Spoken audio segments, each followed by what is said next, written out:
Hi friends, welcome to Garuda Telugu stories. కొత్త వాళ్ళు first time మా ఛానల్ని చూస్తున్నట్లయితే సబ్స్క్రైబ్ చేసుకోండి. వీడియో నచ్చినట్లయితే లైక్ చేసి మీ సపోర్ట్ని తెలియజేయండి. మరిన్ని వీడియోస్ చేయడానికి బూస్టప్ లాగా ఉంటుంది. ఇక కథలోకి వెళ్దాం రండి. రామాపురం అనే గ్రామంలో శ్రీరాములు దేవి అనే దంపతులు ఉన్నారు. వాళ్లకు ఒక గారాల కూతురు ఉంది. కూతురు పేరు సురేఖ. ఈ మధ్యనే గోపాల్ అనే వ్యక్తికి ఇచ్చి వివాహం చేస్తారు. సంక్రాంతి పండగ రావడంతో అల్లుడు కూతురు వస్తారని శ్రీరాములు ఎదురు చూస్తున్నారు. ఇంతలో కూతురు అల్లుడు ఎదురుగా వస్తున్నారు. ఓయ్, అదిగో కూతురు అల్లుడు వచ్చారు, త్వరగా హారతి పట్టుకురా. ఆ మాట విన్న దేవి నవ్వుతూ హారతి పళ్ళెంతో వస్తుంది. హారతి ఇచ్చి లోనికి రమ్మని చెబుతుంది. అల్లుడు గారు, ఎలా ఉన్నారు? ప్రయాణం బాగా సాగిందా?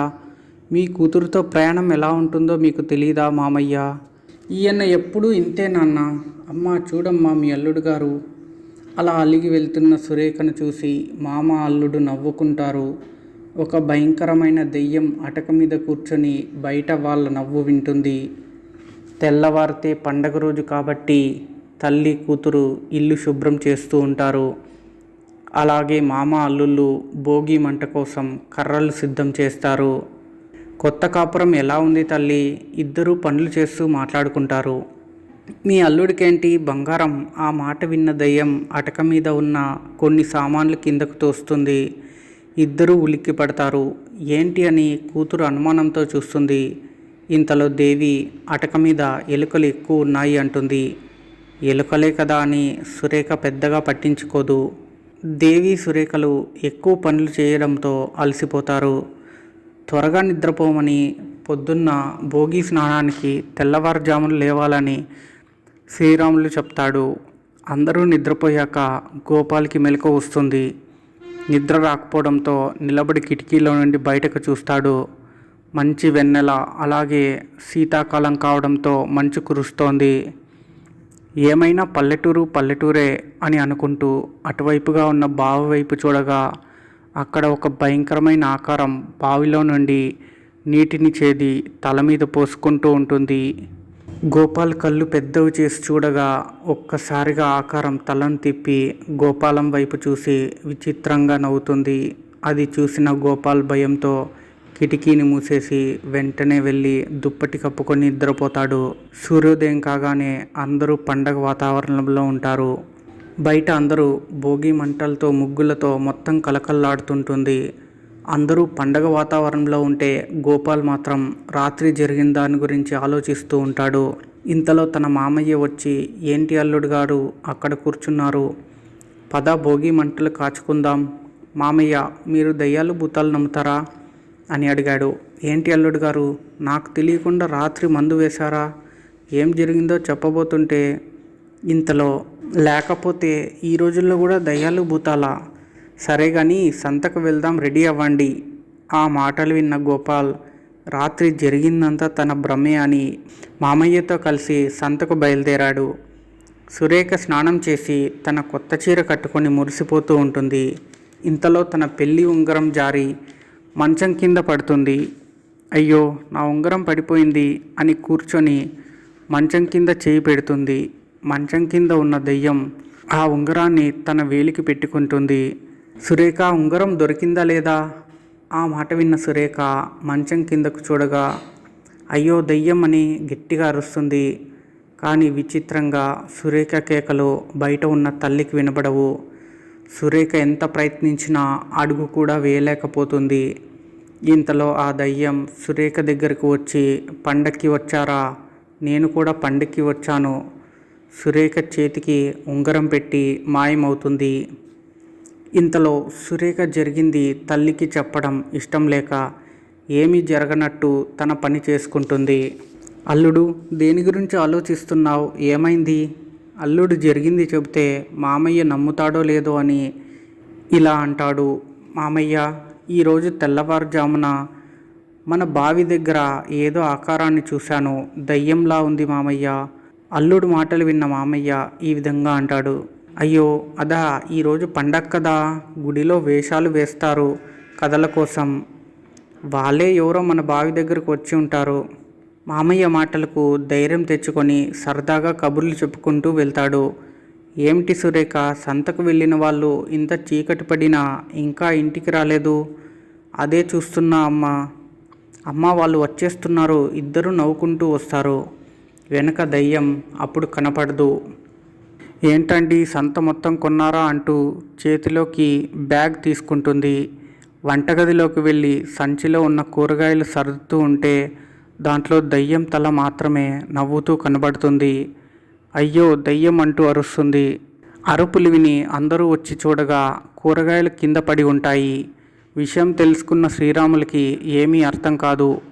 పండగ రోజు వింత సంఘటన ఏంటి అనుకుంటాడు. ఇంతలో బయట నుండి వింత నవ్వులు వినిపిస్తాయి. అందరూ బయటికి వచ్చి చూడగా దయ్యం తన కాళ్ళను పొయ్యిలో పెట్టి మంట పెడుతుంది.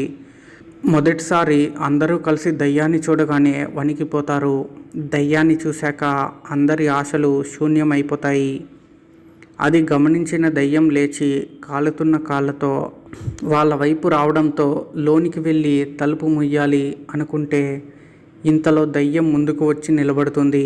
సంక్రాంతి శుభాకాంక్షలు అంటూ కాలుతున్న కాళ్ళతో వాళ్ళ దగ్గరకు రాగానే అందరూ భయంతో వణికిపోతారు. ఈరోజు మీకు పండగే అని నవ్వుతుంది. ఎవరు నువ్వు, ఏం కావాలి? అప్పుడు దయ్యం వంటగదిలో ఉన్న పిండి వంటల్ని గాలిలో తన దగ్గరకు రప్పిస్తుంది. తినండి తినండి, నేను తినేస్తా. పిండి వంటలు కాదు, మిమ్మల్ని ఏం చేయలేక వాళ్ళు పిండి వంటలు తింటారు. ఒక్కొక్కరి దగ్గరికి వచ్చి అందరినీ భయపెడుతుంది. ఎందుకు మమ్మల్ని ఇబ్బంది పెడుతున్నావు? నీకేం కావాలి? అసలు ఎవరు నువ్వు? గాల్లో తిరుగుతున్న దయ్యం నేల మీద నిలబడుతుంది. నా గురించి తెలుసుకుంటారా? నా పేరు సాయి. నాది మీ ఊరు పక్కన ఉన్న గ్రామం. నాకంటూ ఉన్నది మా బామ్మ మాత్రమే. ఎటువంటి చీకు చింత లేకుండా ఆనందంగా జీవితాలు మావి. ఒకరోజు నీకు మంచి సంబంధం చూసారా సాయి? అమ్మాయి చాలా మంచిది, అందంగా ఉంటుంది, కుటుంబం చాలా మంచిది, నిన్ను బాగా చూసుకుంటారు, ప్రతి పండగకు తీసుకెళ్ళి బాగా చూసుకుంటారు. మా బామ్మ మంచి సంబంధం అని, పెద్ద కుటుంబం అని చెప్పింది. పెళ్లి పనులకని కష్టపడి డబ్బులు జమ చేశాను. ఏమైంది బామ్మ అని అడుగుతాడు. బాబు సాయి, ఈ పెళ్ళి జరగదు. వాళ్ళకి మనకన్నా మంచి సంబంధం వచ్చిందని మనల్ని వద్దనుకున్నారు.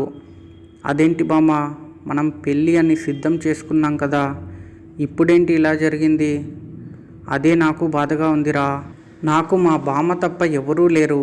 మా బామ్మ చనిపోయాక నేను చనిపోయాను. గుర్తుకొచ్చిందా నువ్వు నాకు చేసిన మోసం?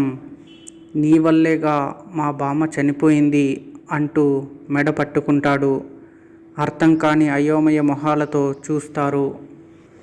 ఊపిరి ఆడక గిలగిలా కొట్టుకుంటున్న శ్రీరాముల్ని కాపాడాలని చూసిన గోపాల్ని దయ్యం భయపెడుతుంది.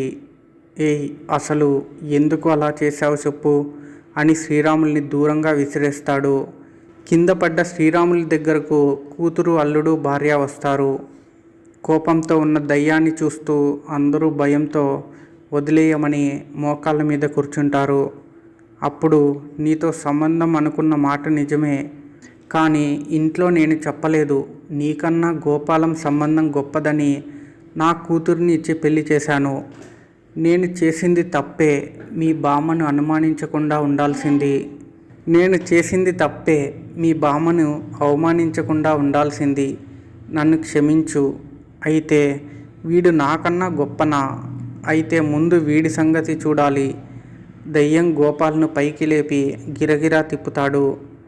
అది చూసి కింద ఉన్నవాళ్ళు భయంతో కంగారు పడతారు. ఇదేనా నీ బామ్మ నీకు నేర్పింది?